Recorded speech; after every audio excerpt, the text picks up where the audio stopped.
আসসালামু আলাইকুম।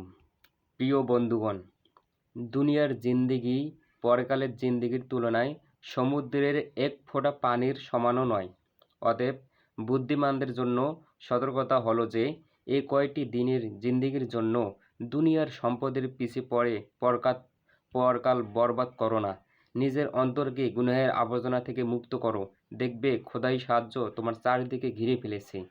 এক ব্যক্তি বলেছিলেন, দোস্ত, আল্লাহকে আপন করে নাও, জান প্রাণ আল্লাহর জন্য সঁপে দাও। যখন তোমার আল্লাহকে পাওয়া হয়ে যাবে, তখন তোমার সমস্ত জগতের খুশি মিলে যাবে। তো ভাই, দুনিয়া ও আখিরাতে সফল হতে চাইলে আল্লাহ তাআলার সাথে সম্পর্ক গড়ে তুলতে হবে। আল্লাহর রাসূল সাল্লাল্লাহু আলাইহি ওয়াসাল্লামের আদর্শে নিজেকে সাজাতে হবে।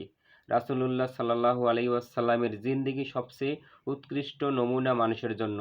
সে জীবনাদর্শ সবচেয়ে পবিত্র, সবচেয়ে ভালো। তার দেখানো পথ সব পথের চেয়ে শ্রেষ্ঠ। যে পথে চলে যাওয়া যাবে জান্নাতে। রাসূলুল্লাহ সাল্লাল্লাহু আলাইহি ওয়াসাল্লাম বলেন, আল্লাহ তাআলার দ্বীন শরীয়ত আল্লাহ পছন্দনীয় জীবন কঠিন নয়, আর বাকি সব পথ যত কঠিন, বিপজ্জনক। আরে আজ আমরা তো দুনিয়ার সেই বিপজ্জনক পথেই হাঁটছি, কঠিন সে পথগুলোতে আপন করে নিয়েছি। আল্লাহ রাব্বুল আলামিন ও তার প্রিয় নবীর পথ ছেড়ে দিয়েছি, ইহুদি খ্রিস্টানদের কালচারকে ভালোবেসেছি। আমাদের চোখে আছে, তারপরও তো আমরা অন্ধ। দুনিয়ার মহব্বতে আমরা এমনভাবে জড়িয়ে গেছি যে মন্দটাই সুন্দর মনে হয়, ধ্বংসের পথটাকেই মনে হয় মুক্তির পথ। আমরা মুসলমান, আল্লাহর কসম, আমরা তো অবশ্যই একদিন মরে যাব। কি নিয়ে আল্লাহ তাআলার সামনে উপস্থিত হব, এ বেয়াকুফি আর নাদানির কি জবাব দেব আল্লাহ রাব্বুল আলামিনের কাছে? গুনাহ তো করছি ভয় ডরহীনভাবে। আল্লাহ পাকের ভয় যদি অন্তরে থাকতো, তাহলে গুনাহের চিন্তাও করতাম না। তিনি রহমানুর রহিম, খাস দিলে তওবা করলে মাফ করেন। তাই বলে ভয় ডরহীনভাবে গুনাহ করেই যাব। আল্লাহ তাআলার হুকুমের এই অবাধ্যতা কি আমরা ত্যাগ করব না? আল্লাহর ভয়ে কি আমরা গুনাহ থেকে বিরত হব না? মুসলিম শরীফ ও নাসাই শরীফে হাদিসে আছে, হযরত আবু মুসা রাদিয়াল্লাহু তাআলা আনহু বলেন, রাসূলুল্লাহ সাল্লাল্লাহু আলাইহি ওয়াসাল্লাম ইরশাদ করেছেন, রাতের বেলায় মহান রব্বুল আলামিন পাপী বান্দাদের তওবা কবুল করার জন্য আপন হাত সম্প্রসারিত করেন। তেমনিভাবে দিনের বেলাও আপন হাত সম্প্রসারিত করেন। যারা বিগত রাতে পাপাচারে লিপ্ত ছিল, তাদের তওবা কবুল করার জন্য মৃত্যুর প্রস্তুতি নিয়ে রাখো ভাই। অবশ্যই একটা হাদিস আছে, অতএব যারা অজ্ঞাতবশত গুনাহ করে তারা তওবা করেছে এবং নিজেকে সংশোধন করে, তবে এসবের পরে নিশ্চয়ই তোমরা প্রতিপালক তাদের জন্য হবেন অত্যন্ত ক্ষমাশীল ও দয়াশীল। আল্লাহ তাআলা তাদেরই তওবা কবুল করে যারা যে বিষয়টা তওবা করে সেই বিষয়টা, সেই পাপটা ক্ষমা চায়। ওই পাপটা যদি আর না করে, তাহলে আল্লাহ তাআলা তাদের তওবা কবুল করে। এখন আপনি একটা পাপ কাজ করতেছেন, আপনি আপনি নামাজে বসে তওবা করলেন, হে আল্লাহ, আমি এই পাপ কাজ আর করব না, আমার এই দোয়াটা কবুল করে নাও। এখন আপনি যদি দোয়া করার পর পরের দিন থেকে আবার ওই একই পাপ করেন, তাহলে তো আপনার দোয়া কবুল করবেন না আল্লাহ তাআলা। তো মৃত্যুর প্রস্তুতি নিয়ে রাখো, কখন ডাক এসে যায়। আল্লাহ তাআলার দরবারে নিজেদের গুনাহের জন্য তওবা করো। সময় চলে যাচ্ছে, মৃত্যু আমার তওবার জন্য অপেক্ষা করবে না। শয়তানের ধোঁকায় পড়ে আর কতকাল আল্লাহ তাআলাকে নারাজ করব। শয়তান গুনাহগুলোকে আমাদের সামনে সুন্দর করে উপস্থাপন করে। শয়তানের ধোঁকায় পড়ে আল্লাহ তাআলার সাথে সম্পর্ক ছিন্ন হওয়ার কারণে গুনাহ করে আমরা মজা পাই।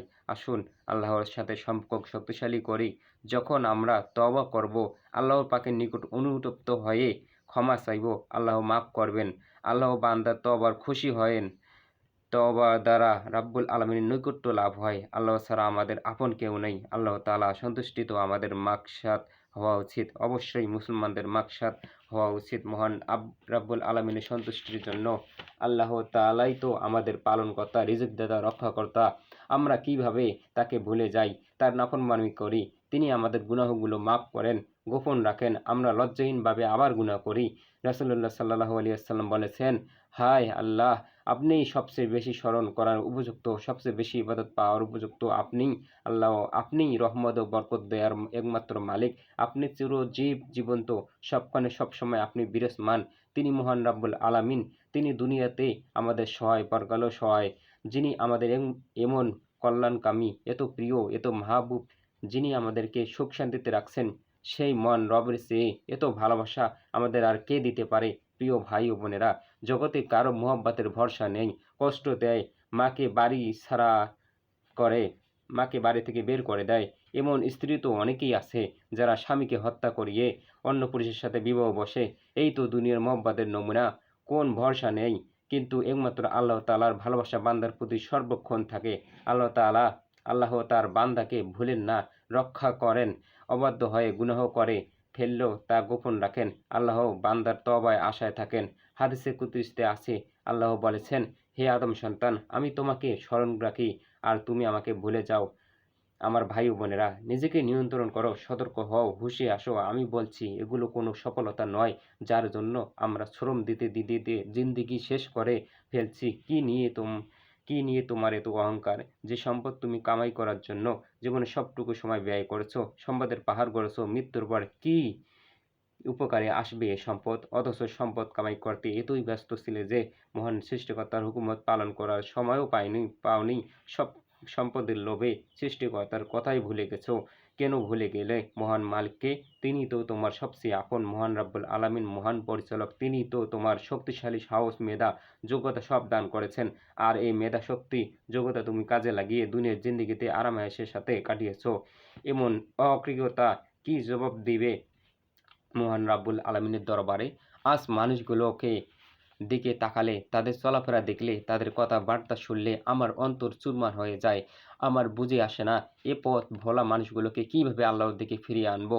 এরা তো আমাদের দেখলে দূরে সরে পড়েছে, কাছেই ফিরতে চায় না। শয়তান এসে পিছে এমনভাবে লেগে আছে যে এরা দিনের কথা শুনতেই চায় না। এদের চিন্তায় আমার মন পেরেশান। মহান রাব্বুল আলামিনের দরবারে আমি কেঁদে কেঁদে এ দোয়াই করি যেন আল্লাহ এদের অন্তর নরম করে দেন, ভুল পথ থেকে ফিরিয়ে আনেন। এছাড়া আমার কি ক্ষমতা আছে দাওয়াত দেওয়া আর আল্লাহর কাছে দোয়া ছাড়া? আমার অনুপ্রেরণা তো মুহাম্মদ সাল্লাল্লাহু আলাইহি ওয়াসাল্লামের দাওয়াতি জীবনে। রাসূল সাল্লাল্লাহু আলাইহি ওয়াসাল্লামের জীবনী আমি বারবার পড়েছি। তার দাওয়াতি কার্যক্রম আমার মনে আশা জাগায়। যখন হতাশ হয়ে যাই, এ থেকে প্রেরণা পাই। তিনি প্রিয় নবী সাল্লাল্লাহু আলাইহি ওয়াসাল্লাম তো আমাদের সবকিছু, মহান শিক্ষক। দাওয়াতি কাজ করার পদ্ধতি তো তিনি নিজে শিখিয়ে দিয়েছেন, নিজেই করেছেন। উম্মতের জন্য শিক্ষা রেখে গেছেন, জিহাদ করেছেন, জিহাদের পথ পন্থা শিখিয়ে দিয়ে গেছেন। আল্লাহর রাসূল সাল্লাল্লাহু আলাইহি ওয়াসাল্লাম দিনের দাওয়াত নিয়ে মক্কায় অলিগলিতে হেঁটেছেন। উত্তপ্ত বালুতে প্রচণ্ড গরমে মহান মানুষটি আল্লাহর দিকে মানুষকে ডেকেছেন। মক্কার কাফেররা হাসি ঠাট্টা করত, পাগল বলতো, পাথর মারত, নির্যাতন করত। সারাদিন দাওয়াতি কাজ শেষে রাতে আল্লাহর দরবারে হাত তুলে কাঁদতেন। কাঁদতে কাঁদতে নবীজির দাড়ি মোবারক ভিজে যেত। উম্মতের হেদায়েতের জন্য আল্লাহর দরবারে কাঁদতেন। প্রিয় বন্ধুর কান্না দেখে মহান রাব্বুল আলামিন বলতেন, বন্ধু হতাশ হবেন না, আপনার কাজ দাওয়াত পৌঁছে দেওয়া, বাকিটা আমার হাতে। প্রিয় ভাই ও বোন, আমরা তাবলীগওয়ালা থেকে প্রেরণা পাই। আমরা হতাশ হই না। হতাশ হয়ে বসে থাকলে তো দিনের কাজগুলো এগোবে না। আজ যখন দেখি ব্যবসায়ীরা ব্যবসার ইসলামী নিয়ম মানছে না, মানুষ সুদের দিকে ছুটছে, মদ জুয়া লটারির দিকে ছুটছে, মন বড় বেচাইন হয়ে যায়। আরে ভাই, তোমাদের কি হলো? প্রাইস বন্ড কিনে আবার আল্লাহর কাছে দোয়া করছো, হে আল্লাহ আমার বন্ডটি জিতিয়ে দাও। আমাদের কি হলো? আমরা জুয়ার সফলতার জন্য আল্লাহর কাছে সাহায্য চাই। আমরা হারাম ব্যবসার জন্য আল্লাহর কাছে সাহায্য চাই।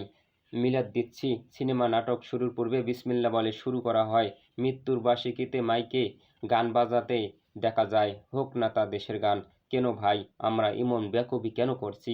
মহান রবকে এত রাগান্বিত কেন করছি? আমরা কোন মুখে তার দরবারে হাজির হব? কত অসতর্কত আমরা, কত অকৃত আমরা। কবে যে আমাদের হুঁশ হবে? ভাই, তওবার দরজা সব সময় খোলা। পথ বদলাও, তওবা করো। আল্লাহ তাআলা আমাদের সবাইকে তওবা করার তৌফিক দান করুক। আমিন।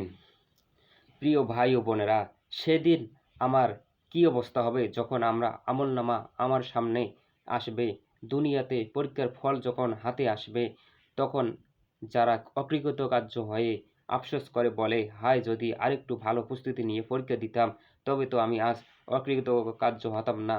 কিন্তু যখন সে আফসোসের কী লাভ হবে বলুন? হাসরের ময়দানে যখন আমার আমলনামা আমার হাতে আসবে, তখন আমার আফসোসের শেষ থাকবে না। কিন্তু লাভ কী হবে? আমার পরীক্ষায় আমি অকৃতকার্য হয়েছি। আজ আমরা দুনিয়ার মহব্বতের আল্লাহকে ভুলে গেছি। কেন বন্ধু? কবরের গরম সহ করতে পারবেন তো? কবরের অন্ধকারে থাকতে পারবেন তো? জাহান্নামের আগুন সহ করার ক্ষমতা কারও নেই। তাই বন্ধু, দুনিয়ার পিছে পড়ে মহান রাব্বুল আলামিনের অবাধ্য হয়ো না। কবরের অন্ধকারের কথা স্মরণ করো, কবরের গরমের কথা স্মরণ করো, কবরের গরমের কথা ভুলে যেও না, জাহান্নামের আযাবের কথা মনে রেখো।